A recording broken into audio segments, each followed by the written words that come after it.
Greetings Exiles, welcome back to the channel. My name is BullShifter, and this is my guide on gearing your character past Act 5 onto Endgame. Now before we start, I'd just like to mention that if you do find this guide useful, please leave a like. It helps out the channel tremendously, and if you haven't subscribed, please go ahead and do so if you are looking for more Path of Exile tutorials. I have more coming out, and a very generous backlog of tutorials that you may find helpful. So without further ado, let's jump right in. Now, the reason why I'm starting this video from gearing from Act 5 onward into Endgame is because Act 5 is really your first big gear check. You do have a large boss fight at the end of Act 5, which is with Kitava. There's just a couple small requirements that you'll want to fight Kitava. The biggest ones being you'll want about 1500 health. That can also include your energy shield. That's a good baseline. It's mainly there just to make sure that you don't get one shot. The other thing that you're going to want is at least 75% fire resistance. Now, you'll probably want the other resistances as well at level 75, and the reason for that being, and the reason why we're putting this guide at Act 5 and beyond, is the fact that after that boss fight in Act 5, you're going to have a 30% resistance penalty. So you're going to have to start thinking a lot more closely about what you're doing with your gear. But heading into that boss fight in Act 5, as long as you have 1500 health and around 75% resistances, you should be fine. You can ignore chaos resistance. It's not really important. It's the other three that are really the big hitters, and those are typically very easy to get on your items. Now, once you finish Act 5, in order to make sure that you transition into the endgame smoothly throughout the next few acts, these are some basic tips to help you make sure that your gear is up to snuff. The first thing you're going to want to do is actually check your gear. So go into your inventory screen and check out to see, first off, what item level are your items at. Now, as you can see from here, this Raven mask that I have equipped is item level 47. I'm level 49 currently, so that's actually not too bad. You want something that's within a few levels of where you're at right now, so I can't really complain where this is at.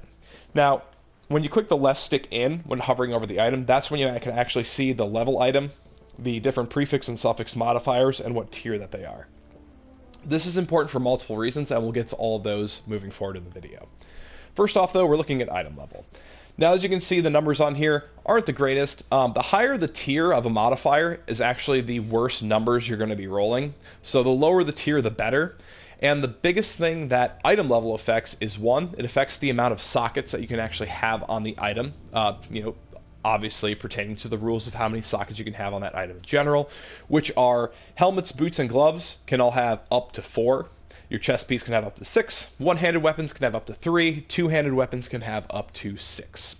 Now, you're going to need to meet certain level requirements, item level requirements, in order to have more sockets, so that's just something to keep in mind there.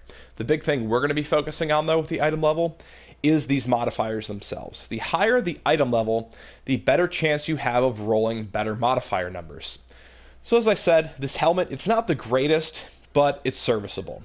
Plus 32 maximum life isn't horrible for the level that I'm at. It's not great, but I can make do with it.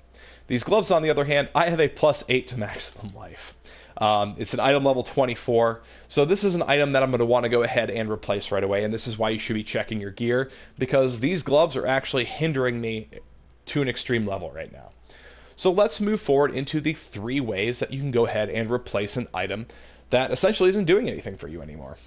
The first way is the most straightforward and obviously the ideal way, which would be looting throughout the game. As you kill enemies, they drop loot. You're very familiar with this. I just need to bring it up because it is one of the ways to get items.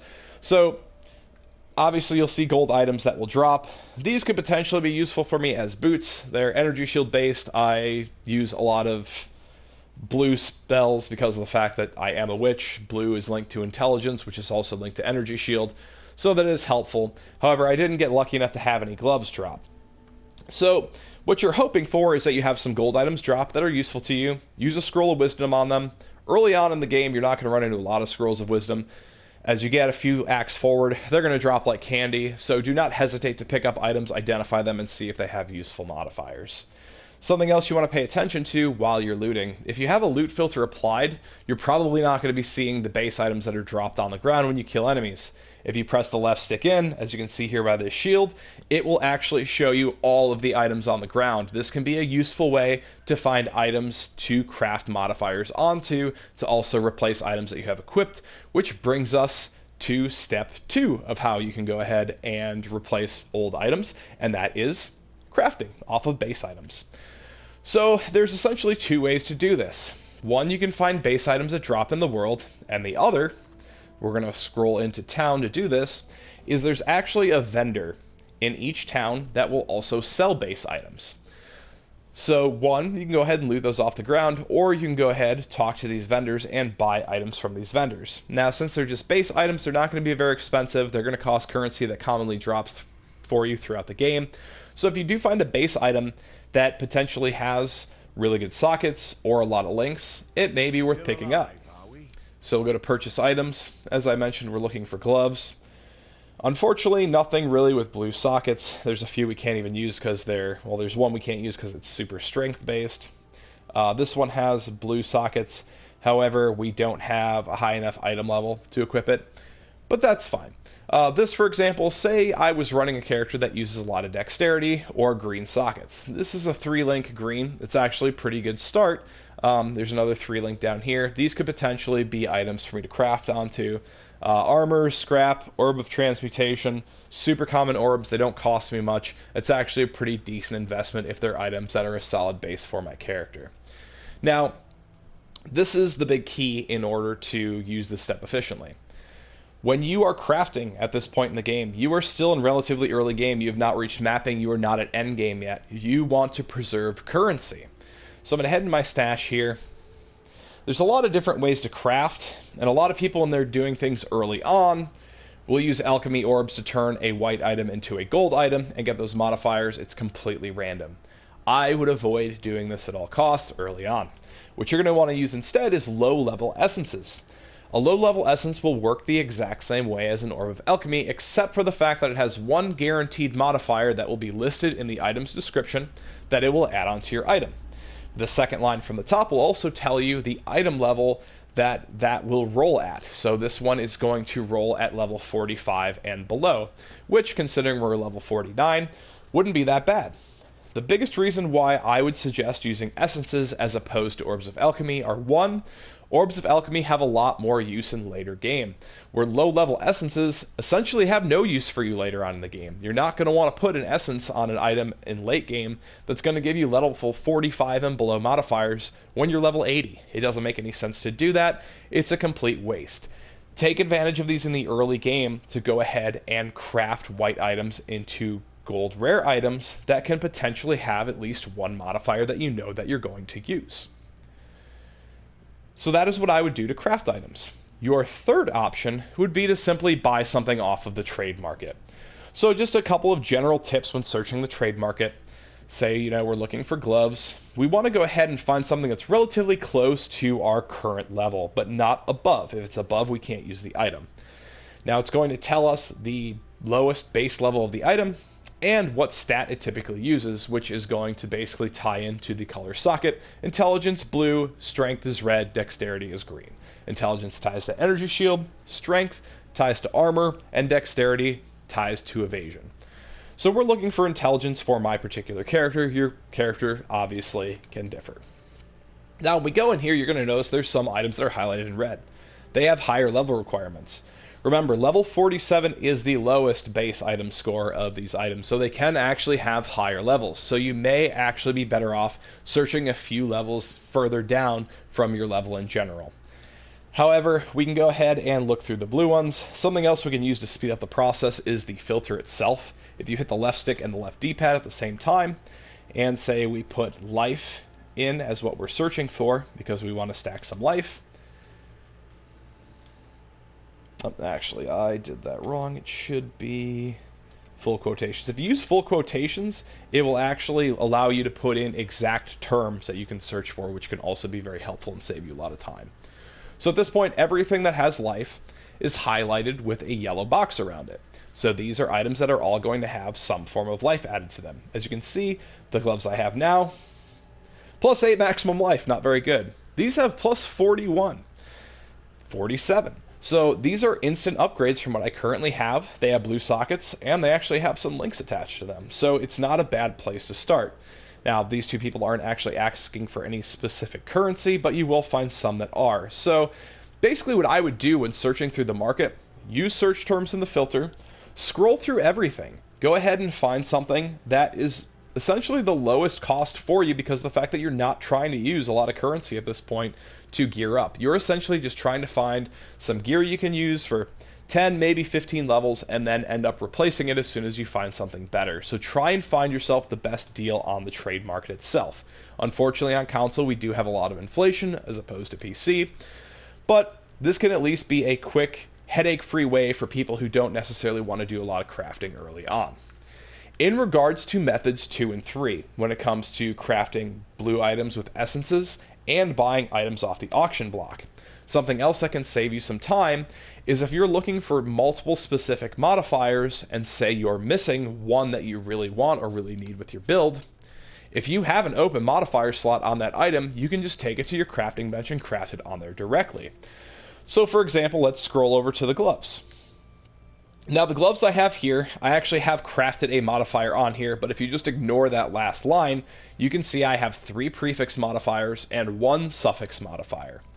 Now what that means is the prefixes are full. You can only have 3 prefixes and 3 suffixes on an item. However, if you have an open one, you can go ahead and craft that modifier onto that item, as long as it's not a complete duplicate. So on here, since my prefixes are full, I unfortunately cannot craft any on there. Also, say I did have an open prefix modifier, if I still had life as one of my prefixes on here, I would not be able to craft life onto it again. It would have to be a different modifier. But as for this item, I have suffixes that are open if we ignore the one that I already have on there. So I can actually go ahead and craft another suffix, or craft the suffix modifier onto it, which are typically resistances and stats. You'll unlock more later on in the game, but early on, these are pretty much what you're going to be focused on, because of the fact that your resistances and some of your stats that enable you to be able to level up your gems and equip better gear are going to be what you're shooting for. Now, as you can see here, there is a 2 to the left of this actual modifier itself. That's because I've unlocked the second level of modifications for this item. Keep in mind, if you hover over this and hit X, you can uncover the lower tier modifiers for this. This can be useful in saving you some actual crafting materials and pretty much stopping you from putting too many resistances on your item. The cap is at 75. So say I only need 10 more fire resistance on a specific item to boost me up to 75% for the time being. There's no sense in me wasting an entire Orb of Alchemy when I can simply use an Orb of Transmutation to get the stats that I need. So you need to think smart when it comes to actually modifying your items. Now this can be done with any item that has open modifiers on it. So gold items, as I mentioned, have 3 suffixes, 3 prefixes. So if you have an open prefix or an open suffix, you can craft another modifier onto it. As long as the item is not corrupted, which will be labeled in big, bold red letters that is corrupted, you cannot craft onto a corrupted item, at least not prefix and suffix modifiers. Also keep in mind, early on in the game, you cannot craft more than 1 modifier onto an item. If you attempt to, it's going to use an Orb of Scouring and actually take off your current modifier and replace it. So keep that in mind as well also. Later on in the game, once you reach Endgame, there are places that you can reach where you will unlock crafting recipes to add additional modifiers onto an item. But for the sake of this video, when you're between Acts 5 and 10, you're not going to run into that.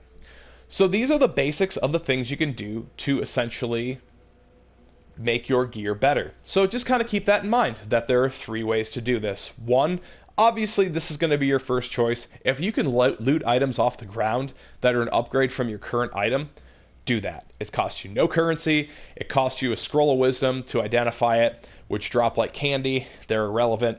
Go ahead and gear up that way if possible. If that is not possible, move on to some simple crafting with essences or buying things off of the trade market. For those of you who have been struggling or may just be looking for tips to help your next character level up faster or essentially just get through the game faster and easier, I hope you found this video useful.